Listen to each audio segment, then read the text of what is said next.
बिस्मिल्लाहिर्रहमानिर्रहीम। नाज़रीन अस्सलाम वालेकुम, मैं हूँ इमरान वसीम।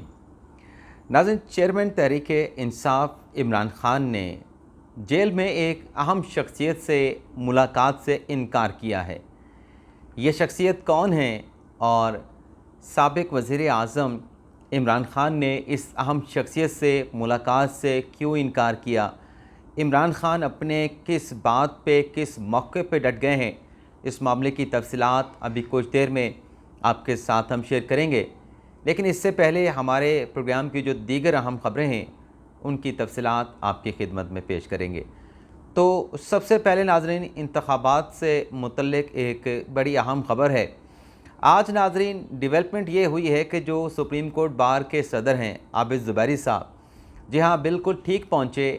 वही आबिद ज़ुबैरी साहब जिनकी एक मुबैना ऑडियो लीक हुई जिसमें वो परवेज़ इलाही के साथ गुफ्तगू कर रहे थे, और जब वफाकी हुकूमत ने 8 मुख्तलिफ मुबैना ऑडियोज़ की तहकीकात के लिए जुडिशल कमीशन, इंक्वायरी कमीशन तश्कील दिया, जिसको जस्टिस काजी फैसल साहब हेड कर रहे थे, उसमें बलूचिस्तान हाई कोर्ट के चीफ़ जस्टिस नईम अख्तर अफ़गान साहब, इस्लामाबाद हाई कोर्ट के चीफ़ जस्टिस आमिर फ़ारूक साहब शामिल थे।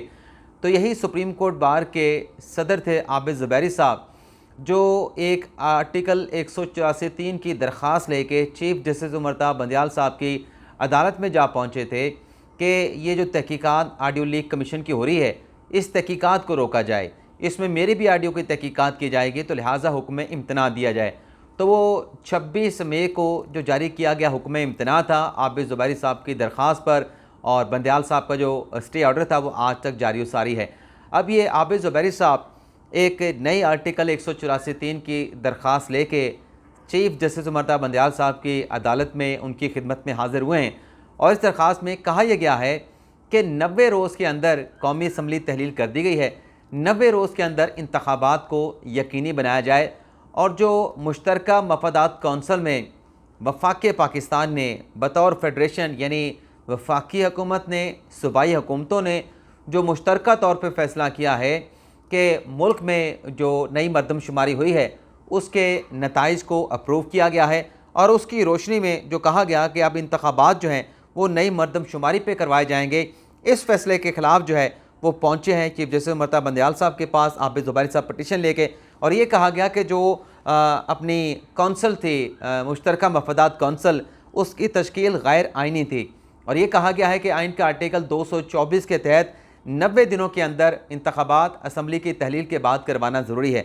अब इन जनाब से बंदा ये पूछे कि आबिद ज़ुबैरी साहब ये बताएं कि जहां आर्टिकल 224 मौजूद है कि 90 दिन के अंदर इलेक्शन होना है, वहीं पर आर्टिकल 251 या जो मरदमशुमारी के हवाले से पर्टिकुलर आर्टिकल है वो भी मौजूद है, जो ये कमांड करता है, जो ये कहता है कि अगर मरदमशुमारी हुई है तो फिर अगले जो इंतखाबात होने हैं वो नई मरदमशुमारी पर करवाए जाएंगे।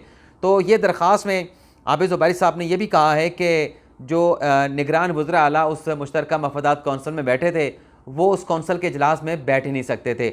अब ये दरख्वास्त सुप्रीम कोर्ट ऑफ पाकिस्तान में आज दायर की गई है, देखते हैं नंबर कब लगता है, समाअत के लिए कब मुकर्रर होती है, और बेंच कब तश्कील दिया जाता है। वैसे अब तक जितनी भी दरख्वास्तें आबिद ज़ुबैरी साहब, जारी से बात है कि सुप्रीम कोर्ट बार के सदर हैं, दरख्वास्तें वो इनफरादी हैसियत में करते हैं, जितनी भी दरख्वास्तें लेके गए हैं वो फौरी तौर पे एंटरटेन हुई हैं। इस पे देखते हैं कि क्या डेवलपमेंट होती है, कब एंटरटेन होती है, एतराज़ लगता है, नहीं लगता, समाअत कब होती है, और बेंच कब तश्कील दिया जाता है। इसके अलावा नाज़रीन, अगली खबर भी पाकिस्तान तहरीक इंसाफ के एक ऐसे रहनुमा से मुतल्लिक है जिन्होंने 9 मई के वाक़यात के बाद बड़ी कैदोबंद की सोहबतें बर्दाश्त की हैं, और यह जो नाज़रीन तहरीक इंसाफ के रहनुमा हैं, इस जैसे और जितने भी PTI से ताल्लुक़ रखने वाले सीनियर रहनुमा हैं, ये दरअसल असल पाकिस्तान तहरीक इंसाफ का असासा हैं। इन रहनुमा का नाज़रीन नाम है उमर सरफराज चीमा साहब, पंजाब के साबिक़ गवर्नर हैं, जिन्हें जिन्ना हाउस हमला केस में गिरफ़्तार किया गया था। अब उमर सरफराज चीमा साहब ने ज़मानत के लिए इंसदाद दहशतगर्दी की अदालत से रजू कर लिया है, और ज़मानत की दरख्वास्त में कहा गया है कि उन्हें सियासी पुलिस का इंतकाम का निशाना बना रही है, और 9 मई जिन्ना हाउस में जो तोड़फोड़ हुई, कोर कमांडर के हाउस में जो जलाओ गिराव किया गया, उससे मेरा कोई ताल्लुक़ नहीं, मुझे ज़मानत पर रिहा किया जाए। तो मुतल्लिका अदालत ने इस ज़मानत की दरख्वास्त के ऊपर फ्री कैन कोर्ट नोटिस जारी करके उनसे जवाब तलब कर लिया है। इसके अलावा नाज़रीन, एक अफसोसनाक ख़बर फिर आ जाते हैं जो इमरान खान साहब से मुतल्लिक अहम ख़बर है कि खान साहब ने किस से मुलाकात करने से इनकार किया है। नाज़रीन, आज जो जड़ावाला में एक अफसोसनाक वाक़या पेश आया कुरान पाक को, मुक़द्दस किताब को जलाने का, उसके बाद जो जड़ावाला में जो ईसाइयों की इबादत गाह को, चर्च को जलाया गया, उसकी वाक़े की जितनी मज़म्मत की जाए कम है। हम इस हवाले से मैंने एक ट्वीट एक हमारे साथी दोस्त का देखा जिसने ये कहा कि जो जड़ावाला में जो वाक़या हुआ है जिसमें ईसाई भाइयों की जो इबादत गाह है उसको जलाया गया है, इसकी जो भी मज़म्मत करता है वो बग़ैरत है। अब यहाँ पे हमारे जो साफ़ी दोस्त हैं, मेरा उनके साथ कोई बराह रास्त रब्ता तो नहीं, मेरा इतना सवाल ज़रूर है कि नबी पाक सल्लल्लाहु अलैहि वसल्लम के दौर में क्या कभी कोई ऐसा वाक़या पेश आया जो अपने मुसलमान लोग नहीं थे, जो अक़लियत में लोग थे, रियासत मदीना में या रियासत मदीना से पहले क्या नबी पाक सल्लल्लाहु अलैहि वसल्लम ने कभी ऐसी इजाज़त तो दी, हुक्म देना तो दरकिनार, नबी पाक सल्लल्लाहु अलैहि वसल्लम ने जिन्हें रहमतुल आलमीन बना के बैठा गया, रहती दुनिया तक रहमतुल आलमीन बना के भेजा गया, उन्हें कभी इस बात को इनकरेज, कभी इस बात की इजाज़त नहीं दी कि अक़लियतों की इबादत गाहों को नुकसान पहुँचाया जाए, उनको जलाया जाए या उनको गिराया जाए। अब ये जो वाक़या पेश आया अपना जड़ावाला में, अगर मैंने गलती से गुजरावाला कह दिया, अब हम बाबरी मस्जिद का जिक्र करते हैं कि भारत में हिंदुओं ने हमारी बाबरी मस्जिद को जला दिया, उसको गिरा दिया। दुनिया में जो इस्लामोफोबिया के वाक़यात होते हैं उस पर हमारा एक बड़ा स्ट्रॉन्ग मौक़िफ़ है। अब जब इस किस्म के वाक़यात हमारे मुल्क में होंगे, ज़ाहिर सी बात है ये जो कुरान पाक को जलाने का वाक़या हुआ है इस पर लोगों के जो जज्बात हैं वो मजरूह हुए हैं, लेकिन एक शख्स का किया गया जो इनफरादी फ़ेल है तो उसको सज़ा मिलनी चाहिए। उसके जुर्म के ऊपर इतनी बड़ी एक इबादत गाह, अक़लियती की इबादत गाह को जला देना, हम दुनिया को क्या पैगाम दे रहे हैं। लेकिन बहरहाल इस अफसोसनाक वाक़े का वज़ीर आज़म काकड़ साहब ने नोटिस लिया है, वज़ीर पंजाब मोहसिन नकवी साहब ने भी नोटिस लिया है और मुलज़मान की फ़ौरी गिरफ़्तारी का हुक्म दिया गया है।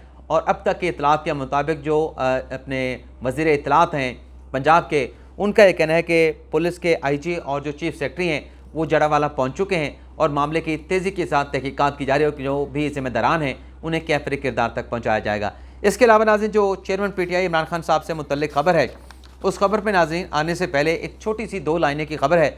बच्ची रिज़वाना जिस पर तशद्दुद किया गया और उसकी तशद्दुद ज़दा जो वीडियो या तस्वीर हमने देखी वो देखने के लायक नहीं थी, कलेजा जो है मुँह को आता था। अब बच्ची रिज़वाना के हवाले से एक अच्छी खबर है, एक खुशखबरी है, वो ये है कि डॉक्टर्स ने बच्ची रिज़वाना के दोनों गालों की और उनकी आँख की, उसकी आँख की जो है वो प्लास्टिक सर्जरी कर दी है। और डॉक्टर्स का कहना है कि बच्ची की ये जो सर्जरी हुई है, प्लास्टिक सर्जरी, ये इंतहाई मुश्किल अमल था लेकिन कामयाबी के साथ इस अमल को जो है वो मुकम्मल किया गया है। तो ये भी एक बड़ी अहम खबर है बच्ची रिज़वाना के हवाले से। अब आ जाते हैं कि खान साहब के इसने जेल में किस से मुलाकात से क्यों और किस मामले पे इनकार किया और कप्तान साहब क्यों और किस बात पे डट गए हैं। ये नाज़रीन मामला कुछ यूँ है, जैसा कि आप जानते हैं कि खान साहब 3 साल की सज़ा अटक जेल में अपनी गुजार रहे हैं। तो इस कैद में, इस मतलब खान साहब की जो 3 साल की कैद अब अटक जेल में पूरी होती है नहीं होती, या उससे पहले खान साहब को ज़मानत पे या हुक्म इम्तना के ज़रिए रिहाई मिल जाती है। लेकिन इस हवाले से नाज़रीन एक फ़हरिस्त तैयार की गई है, तो उस फ़हरिस्त में नाम शामिल किए गए हैं। उसमें उन लोगों के नाम हैं जो जेल में, अटक जेल में इमरान खान साहब के साथ मुलाकात करेंगे।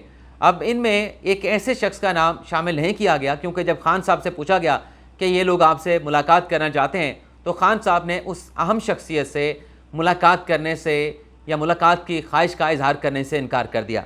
अब इस फ़हरिस्त में जो नाम शामिल हैं नाज़रीन, इसमें मजमूई तौर पे 26 लोगों की फ़हरिस्त ये तैयार की गई है जिसमें खान साहब के घर के अफराद, पार्टी के लोग, डॉक्टर और वकला शामिल हैं।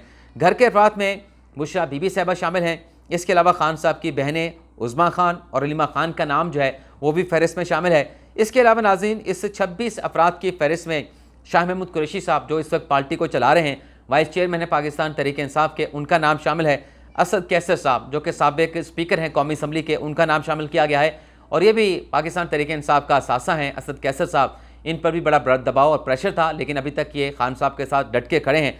शिबली फराज साहब ये भी उस फ़हरिस्त में शामिल हैं जो अटक जेल में खान साहब के साथ मुलाकात करेंगे। अली अमीन गंडापुर साहब का नाम भी शामिल किया गया है। अब देखते हैं कि अली अमीन गंडापुर साहब कब मुलाकात करते हैं, लेकिन पुलिस ने कई मरतबा उनको गिरफ़्तार करने के लिए रेड किया है, मुख्तलिफ़ जगह पर छापे मारे गए हैं लेकिन अभी तक गिरफ्तारी अमल में नहीं लाई जा सकी। लेकिन इनका नाम भी इस फ़हरिस्त में शामिल है कि वो भी अटक जेल में मुलाकात करेंगे। अब नाम फ़हरिस्त में आ गया है, क्या अली अमीन गंडापुर साहब खान साहब के साथ मुलाकात करने के लिए जाएंगे और ये देखते हुए कि पुलिस उनकी तलाश में है, उनकी तलाश के लिए ये रेड किए जा रहे हैं, क्या इतना बड़ा ख़तरा अली अमीन गंडापुर साहब जो है वो मोल लेंगे? इसको नाज़रीन इसके लिए अभी फ़िलहाल इंतज़ार करना पड़ेगा। इसके अलावा अली मोहम्मद ख़ान साहब जो खुद कैद में थे, उनका नाम भी अब खान साहब के साथ अटक जेल में मुलाकात करने वालों की फहरिस्त में शामिल है। उमर अयूब साहब जो कि इस वक्त पार्टी के सेक्रेटरी जनरल हैं, जितने भी इमरान खान साहब अहकाम जारी करते हैं वो उमर अयूब साहब बतौर सेक्रेटरी जनरल उसका नोटिफिकेशन जारी करते हैं, उस पर अपने दस्तखत और नाम भी दर्ज करते हैं। इसके अलावा रऊफ़ हसन साहब जो कि इस वक्त सेक्रेटरी इत्तलात हैं पाकिस्तान तहरीक इंसाफ के, उनका नाम भी शामिल है। और इसके अलावा नाज़रीन ज़राए से इस खबर में यह दावा किया गया है कि PTI में होने के बावजूद चेयरमैन PTI यानी इमरान खान साहब ने, वैसे अभी तक हम चेयरमैन PTI का लफ्ज़ इस्तेमाल करते हैं, खान साहब अब साबिक चेयरमैन PTI हो चुके हैं। इलेक्शन कमीशन के तोशाखाना केस के फैसले के बाद जो इजलास हुआ था उसमें यह कहा गया था क्योंकि खान साहब 5 साल के लिए डिस्क्वालीफाई हो गए हैं, 3 साल की उनका सज़ा हुई है, तो लिहाजा वो पार्टी चेयरमैन का ओहदा नहीं रख सकते। उन्हें पार्टी ओहदे से भी इलेक्शन कमीशन ने नाअहल करार दिया था। तो खान साहब कानूनी तौर पर जो है वो साबिक चेयरमैन PTI हैं। तो इसमें यह कहा गया है कि असद उमर से मुलाकात की ख्वाहिश का इमरान खान साहब ने इजहार नहीं किया और चेयरमैन PTI के सेहत से मुतल्लिक मुलाकात के लिए जो मुलाकात करने वाले डॉक्टर्स हैं उसमें डॉक्टर फैसल सुल्तान का नाम भी शामिल है। अब असद उमर साहब बड़ी अहम शख्सियत इसलिए हैं कि वो साबिक सेक्रेटरी जनरल हैं पाकिस्तान तहरीक इंसाफ के। गो के रिहाई मिलने के बाद उन्होंने प्रेस कॉन्फ्रेंस की और ख़ान साहब के मौक़िफ़ के साथ इत्तफाक़ नहीं किया, इख्तलाफ किया कि 9 मई के बाद जो कुछ भी हुआ, जिस तरीके से मिलिट्री इमरात को टारगेट किया गया, ये सब कुछ नहीं किया जाना चाहिए था, सब कुछ नहीं होना चाहिए था। और तमाम जो चीज़ें हुई हैं 9 मई से पहले या 9 मई के बाद, उस पर जो चेयरमैन PTI का मौक़िफ़ था उससे भी असद उमर साहब ने मौक़िफ़ किया था। तो बड़े अहम शख्सियत हैं असद उमर साहब। पाकिस्तान तहरीक इंसाफ को खैरबाद नहीं कहा, पाकिस्तान तहरीक इंसाफ को नहीं छोड़ा, अपने आप को पाकिस्तान तहरीक इंसाफ में अभी तक वो रखते हैं, लेकिन खान साहब ने उनके साथ मुलाकात करने से इनकार कर दिया है। फैसल सुल्तान डॉक्टर के साथ मुलाकात करेंगे। इसके अलावा जो खान साहब के वकला हैं उसमें नईम पंजोथा, अली इजाज़ भुट्टर, गौहर अली, ख्वाजा हारिस, सलमान सफदर और शेर अफजल मरवत के नाम भी इमरान खान साहब से मुलाकात करने वाली जो फहरिस्त है उसमें शामिल किए गए हैं। तो ये नाज़रीन खान साहब असद उमर साहब से मुलाकात नहीं करना चाहते। इंतखाबात के हवाले से एक बड़ी अहम डिवेलपमेंट है। आज chief election commissioner Sikandar Sultan Raja कौमी असम्बली तहलील हो चुकी है। निगरान वज़ीर आज़म अनवारुल हक काकड़ साहब आ चुके हैं, अपनी काबीना का वो इंतखाब कर रहे हैं। लेकिन कानून के मुताबिक जो हालिया दिनों में जाने वाली हुकूमत PDM और पीपल्स पार्टी की इत्तेहादी हुकूमत ये कानून में तरमीम करके गई थी कि अब जब भी असम्बली तहलील होगी, सूबाई असम्बली हो, कौमी असम्बली हो, उसकी तारीख इलेक्शन कमीशन देगा। तो कौमी असम्बली भी तहलील हो चुकी है। सिंध और बलूचिस्तान असम्बली भी आप कह सकते हैं कि आलमोस्ट वो मतलब सिंध असम्बली तहलील हो चुकी है, बलूचिस्तान असम्बली तहलील हो चुकी है, पंजाब और KPK की असम्बलियाँ पहले तहलील की जा चुकी हैं। तो अब तारीख इलेक्शन कमीशन ने देनी है। तो इलेक्शन कमीशन का सिकंदर सुल्तान राजा साहब की सरबराही में इजलास हुआ है, जिसमें जो बाकी मेंबरान हैं इलेक्शन कमीशन के वो शरीक हुए हैं और बाकी जो आला ऑफिशियल थे, सेक्रेटरी थे, उन्होंने शिरकत की है। इस इजलास में इंतखाबात के हवाले से और नई मरदमशुमारी के जो नताइज काउंसिल ऑफ कॉमन इंटरेस्ट में जो है वो प्रूव किए गए हैं मुश्तरका मफादात काउंसिल के इजलास में, उसके हवाले से गौर किया गया है। तो उस इजलास में कोई हतमी तौर पर फैसला तो नहीं हो सका, लेकिन ज़राए इस बात का इम्कान ज़ाहिर कर रहे हैं कि जल्द जो है इस हवाले से कि आइंदा इलेक्शन कब करवाया जाएगा, नई मरदमशुमारी के बाद हल्का बंदियाँ होनी है नहीं होनी, इस हवाले से जल्द जो है वो इलेक्शन कमीशन नया इजलास बुलाएगा। लेकिन ज़राए इस बात का इम्कान ज़ाहिर कर रहे हैं कि 90 दिनों में इंतखाबात करवाने के बजाय इलेक्शन कमीशन का ये फैसला सामने आ सकता है कि पहले हल्का बंदियाँ की जाएँ, उसके बाद इंतखाबात की तारीख का ऐलान किया जाए। तो ये नाज़रीन आज का हमारा वीडियो लॉग, आपसे इजाज़त चाहते हैं। अल्लाह ताला हम सब का हमें नासिर हो। अपनी दुआ में याद रखिएगा। अल्लाह हाफ़िज़।